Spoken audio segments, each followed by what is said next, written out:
We're always looking for ways to help businesses propel forward. And oftentimes that means watching what Fortune 500 companies are doing. Well, here's an idea for you. If you want to develop and retain employees, mentorship. 71% of Fortune 500 companies have mentoring programs. Of those with a mentor, 97% say they're valuable. Stay with us. I'm Lisa Ellen Smith, and this is Focus on Business.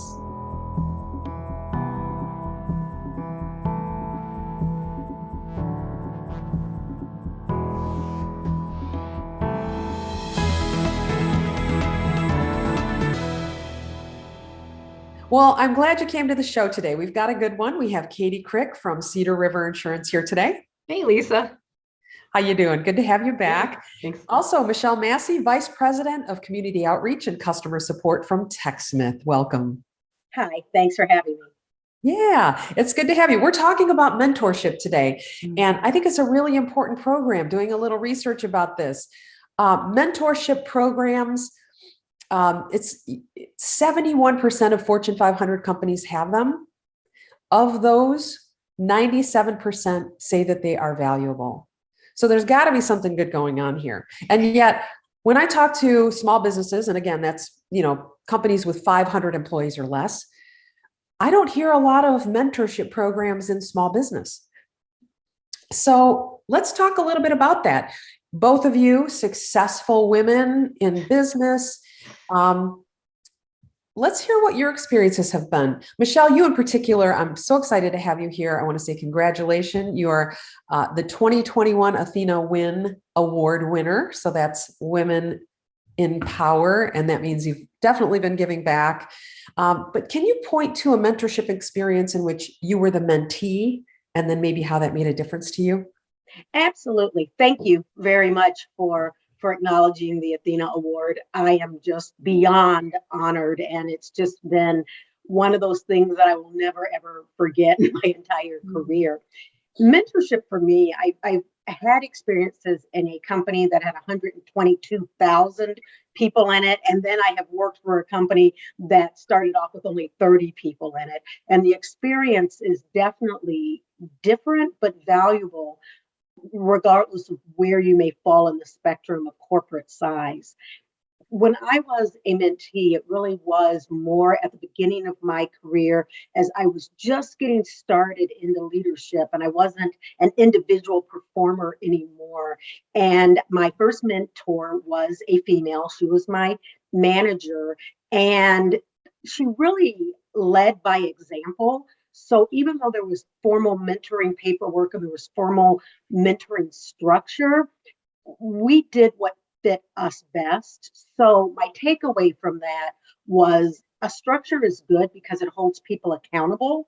But when it comes to the actual experience, it's really that relationship that the mentor and the mentee have together that really makes any mentorship program work effectively. It's interesting that and thank you for sharing that. It's interesting that you brought up the accountability part of it, because when I was taking a look at mentorship programs to prep for the show, one of the things that I found was that a mentor will hold the mentee accountable, both professionally, personally, emotionally. You don't get away with stuff when your mentor is saying, oh, no, you aren't thinking about the company now. You're only thinking about yourself. Or, hey, you got to give that person some slack because, there's a lot that a mentor brings to that relationship. And I think accountability was one that sort of surprised me. You know what, Katie? How have you put mentorship to use within your career? You've had an interesting career path. I kind of have. I started off in state government. I've been a professional for 10 years. So public sector and then corporate for several years and now small business. So I hear what Michelle is saying about the sector kind of mattering as far as the structure of a program. But I think that mentorship has done more for me in terms of development than any other strategy I could have employed. Why? You have to tell us more. At the edge of your seat, huh? I think that it's really easy to feel like you're only getting a paycheck from your employer. We show up and we do our job, and we tend to get tunnel vision sometimes about our role. which we want to perform highly. I think everyone wants that. But your employer is giving you more than money, right? They're giving you access to training and experience. And if you choose to think about that in a broader context of developing yourself and your career, you can get so much more out of your time and your job. But sometimes without a more experienced voice, coming in, you just forget, or you don't see a skill set that your employer wants you to learn as valuable, maybe. So mentors have helped me internally acclimate to culture that was like way over my head or whizzing by me or I wasn't picking up on, which is crucial because if you don't acclimate to culture, then you end up making faux pas left and right. But then also external mentorship has been just as crucial in an informal way where I'm sharing what I'm doing with my work, they're sharing what they're seeing in the context of their sector, and I'm able to recognize maybe the next step for myself or bring ideas in that wouldn't normally have come into my company. Yeah, I couldn't agree more with that. I might be a little older than you, and when I first started my management career, I was for more than a decade the only woman in almost every single room I was in. Yeah. And I really didn't have a mentor, but I saw, other men mentoring other men. It just wasn't as comfortable for me. And you mentioned that, Michelle, that you had a woman who was mentoring you. I bet that was really, really helpful. You're more likely to succeed, according to the Small Business Association. 30% of new businesses may not survive past the first 24 months. 50% of those may not make it past 5 years. However, 70% of mentored businesses survive longer than 5 years. Wow. So if you're an owner, you want to hear that. If you're working for an owner and you want a mentor program, you definitely want to hear that. So, really good stuff here. It's important. And I have my own experience too. I feel like everywhere I go, somebody's mentoring me. I'm always open to what I'm hearing, what I'm seeing. I'm probably drive people around me crazy because I ask so many questions about, well, how does that work? How do you do that? I'm very curious. And I think that's not a bad thing to bring with you. I would agree, Lisa, because that's what happened to me. I always say that it took a village to get me where I am today. I mean, I don't even assume that I was and have been successful in business because of all the great knowledge that I have brought to the table. But there have been so many people that have poured into me from an informal mentorship perspective. People think I'm just asking them out to lunch when actually they're really going to mentor me. They just don't know it. So very similar to you, you have your questions from people that may have a little bit more wisdom, or they're where you want to be, or they have knowledge about an area of the industry, whether it's financial or whether it's how to handle difficult situations. I mean, you can only read so many books, and then you really need someone to talk to that has had, on the ground experience, and you can relate to it. So mentorship is formal, but I have found, especially when you work in an industry like IT that I do, you don't have a lot of those female mentors that are just at your disposal. So sometimes you have to just go outside and find a few mentors to mentor you, whether they know it or not. That's so true. Yeah. That's so true. It's so true, Michelle. And I'm in a male-dominated industry too, right? I'm in insurance. So I'm always the youngest person in any room that I go into, and usually the only female, if it's an insurance, sector situation, and even with clients. And so I remember one time, I wasn't going to share this, but I will. My first small business job after leaving government was so toxic. But I was 24 and just thought maybe the private sector was actually that cutthroat. I just didn't know, right? I came from state government where there's HR and standards and a healthy culture. So I had women in my circle who I was having lunch with, and I was like, God, I don't know. I want to be hard. I want to be cool. I want to be successful and go for this. But I also feel like I shouldn't be crying every day when I leave my office, right? And they told me to move on. So I really needed that. And I think that if I had maybe gone to a man in the industry, they would have said that's how it was. But people outside of it saw potential for it to change. And don't let yourself get hung out to dry while it's pivoting. get healthy and come back to it. That's what happens. I think we need a whole show on toxic cultures because it's something that, business owners are, HR departments, managers, leaders are desperate to attract, retain, recruit good quality employees. And those employees, sometimes you have to develop them. And toxic cultures they work against you so much. They gain a lot more traction than you as an individual manager that can with somebody who's a quality employee. So I wanted to come back just for 1 second because we were talking about training, the idea of training versus mentorship. And I think mentorship, and especially if you're inside of a culture, it allows for you to deal with a very specific point in time, a very moment in time. Maybe it's a specific customer that you don't have the insights that you need to be successful with. You're not going to get that from habits of highly effective people because that customer doesn't live inside of that book. So gaining experience, I think, is really important. Networking, reassurance. Yep. When you're feeling kind of down, you can open a book, but it's really a lot more helpful if you've got somebody who's right next to you inside of that, in that moment in time. And that's not a training issue. That's a mentorship issue.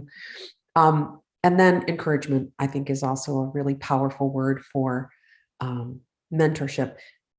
Bringing maturity to a person, emotional quotient. I think those are things that oftentimes younger employees, I'm not saying that's the only one, but if you simply haven't had the experience of living in a culture or multiple cultures, it's a little harder to navigate. It's nice to have a friend there, right? And we've been around a while. I mean, Michelle, you were at DuPont, national IT company for 15 years. You've probably seen some changes in mentorship in your days.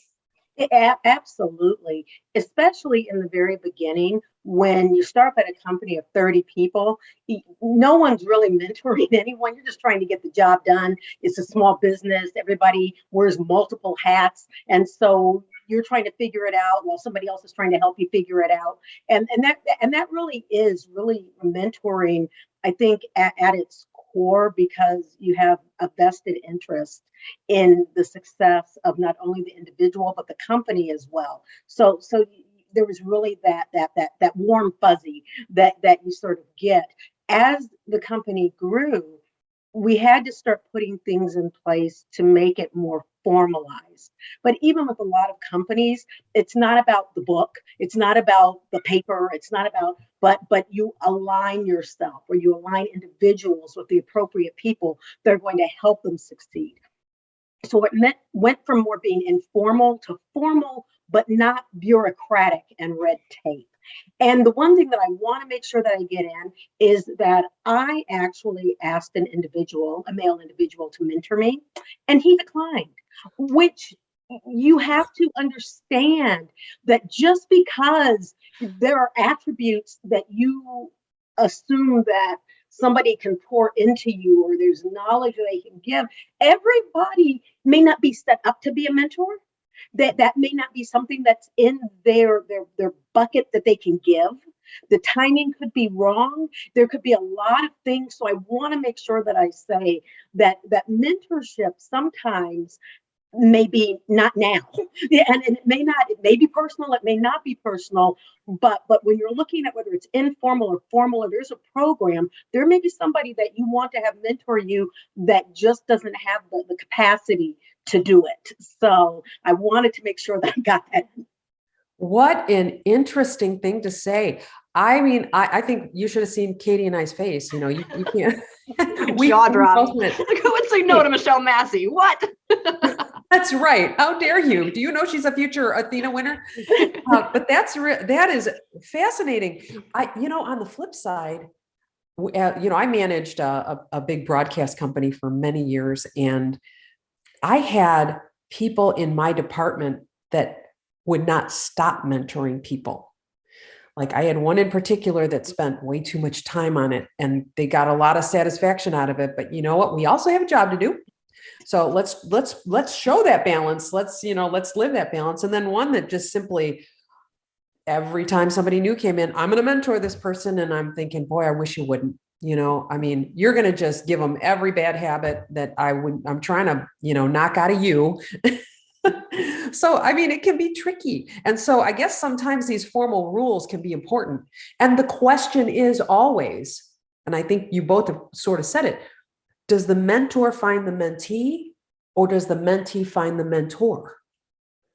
What's So, the best Lisa, thing? I think that something that small businesses could do that would benefit everybody is, as far as a compensation package, include paid coaching, like 1 hour a month, right? I'm going to pay 1 hour a month for you to meet with a business coach.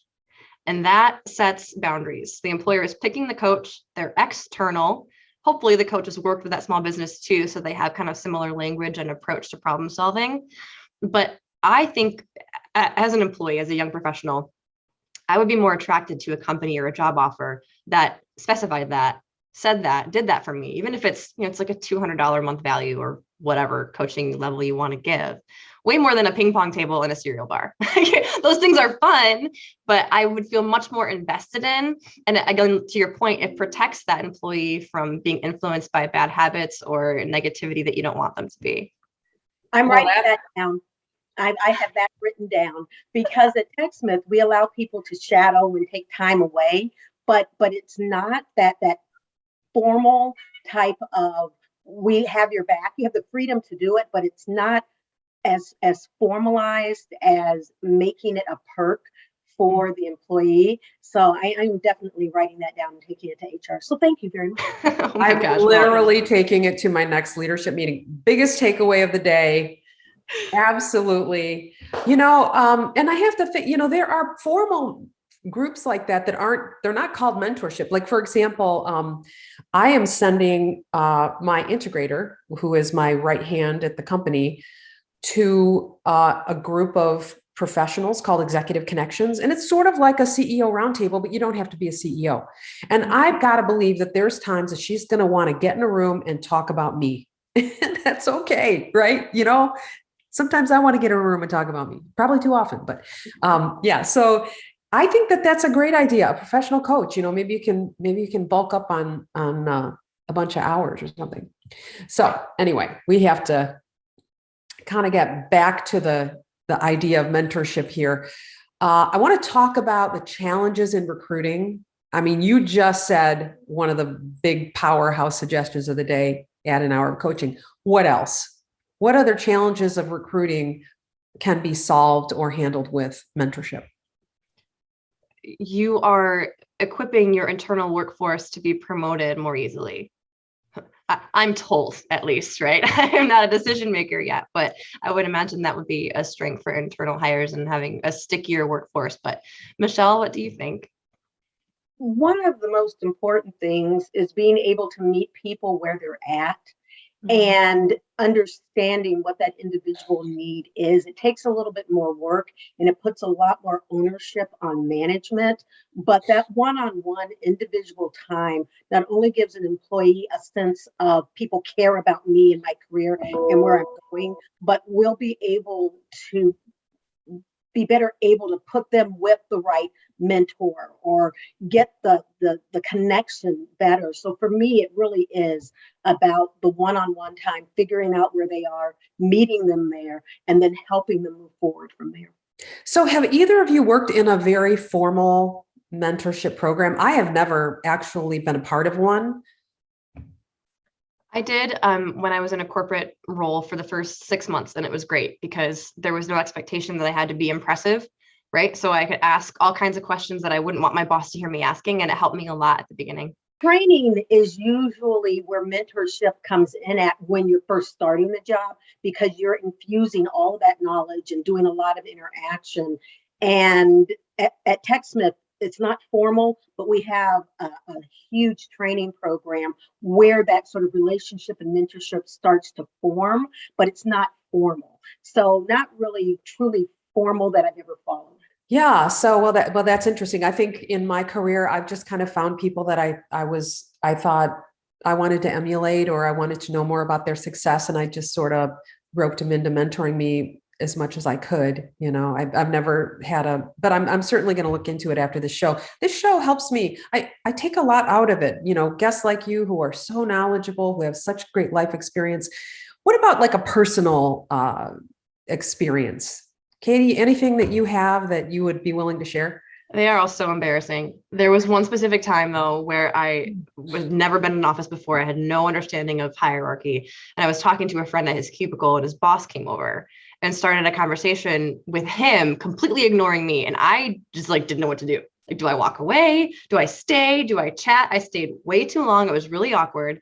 And then later, not my boss, but my boss's best friend came over, and she talked to me about it in a way that made me know she wasn't judging me. She just knew it was a knowledge gap. And so not judging an employee for making a faux pas was crucial for my career. And it taught me to be graceful when I'm getting feedback and appreciative as opposed to defensive. Nice. EQ, it's huge. It's one of our core values. Any final thoughts, Michelle? Mentoring is valuable, but as the mentee, you have to take the first step if that's what you want, because you can't sit around and wait for someone to approach you. So if that's important to you, then you have to take that first step. And whether they say yes or whether they say no, you still have to take that first step, because you have to own your career and own your own future. Well, I see why you won the award. Thank you so much, ladies, for being with me. And I reserve the right to bring you back at any time, at any moment in time. Have a good day. I'm attorney Richard Craig Krause, and you've heard me say that business exit strategies can be just as important to you as your day-to-day operations. And the exit strategy concept helps you focus on building value in your business and making arrangements to benefit financially from that, especially when you're ready to either move on to some other business activity, investment, or retirement. It sets longer range goals and helps you stay focused on the big picture. It helps you avoid problems and unnecessary risk. So ask yourself, ultimately, isn't this why you're in business to begin with? In other words, your business is more than a job, and it's supposed to work for you. So these exit strategies need to be identified as early as possible and fine-tuned as time goes on. And the point is, the earlier the better. And over the next several weeks, I will be discussing the key features of structuring exit strategies, and will actually address them in greater detail during full programs that are devoted to these issues. Those programs will feature other experts who contribute to finalizing a strategy that is honed to your objectives and to your needs. You have a 5P obligation to yourself, and Kingmaker Business helps you achieve it. Proper preparation prevents poor performance. And what have you done today to accomplish that? I'm attorney Richard Craig Krause, the taxpayer's voice, speaking for Kingmaker Business. And talk to us. This is about you. Focus on Tax, brought to you by Krause, Bangs and Associates PC.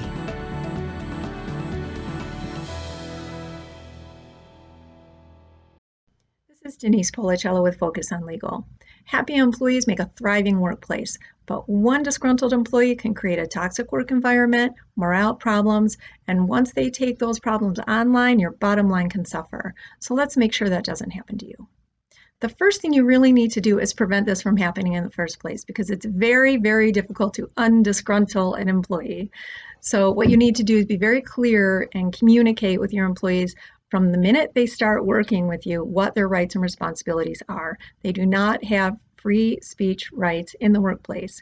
And once they start disparaging you to the public, they really do need to be terminated. So it's very important to keep those lines of communication open from the beginning and make sure that they understand that they need to come to you with their issues and not to their coworkers and not to their Facebook group.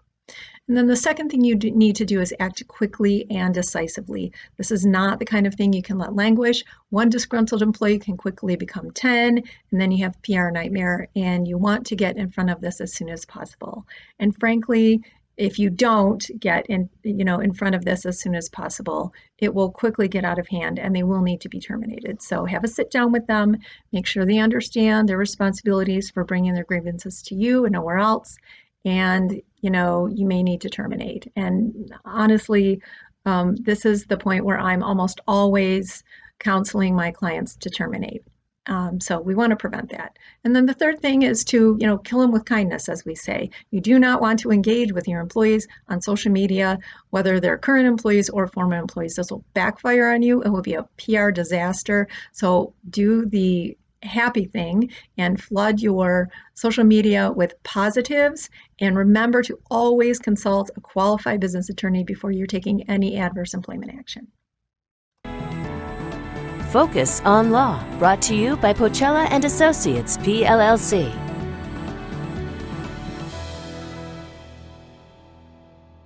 Hi, I'm Katie from Cedar River Insurance. At this point, I think that business owners, decision makers across all organizations are pretty tired of hearing about the reality of cybersecurity. And I hate to beat a dead horse, but the piece of cyber insurance is so crucial. You need to make sure that your organization has a solid cyber insurance strategy. Cyber insurance is not just laden within your business owner's policy. You need to seek out cyber insurance, and there are several layers that you want to make sure you're looking for. Especially one, if you are a cloud-based business or you use the cloud at all, there are real limitations to the amount of insurance available to protect you if the cloud has been compromised. So make sure you're addressing that within your strategy. You might also think that because you don't host or retain customer PII that you don't need good cybersecurity insurance, but think about how your business uses technology. If your systems are locked and you can't process customer payments for a day, 2 days, 3 days, a week, what kind of lost revenue are you looking at? This is an area that good cybersecurity insurance can address too. Also, the cost of data reconstitution. So think about, even if you have a good backup, it's possible to lose upwards of 20% of your company's data if you have a cyber attack. So there's tremendous cost associated with reconstituting data. And your cyber insurance strategy is a huge part of making sure that you're financially solvent again. Also, realize that your cyber insurance company has a real vested interest in minimizing the amount of loss that you sustain. So as soon as you're hit with a cyber attack, your insurance company is one of the first partners you want to bring in, because they are the ones who are going to have lines of communication to pay hackers if that's the case, but also bring in experts to mitigate the loss that you're sustaining. So don't neglect the cyber insurance piece of your total insurance strategy. I'm Katie with Cedar River Insurance. Thanks.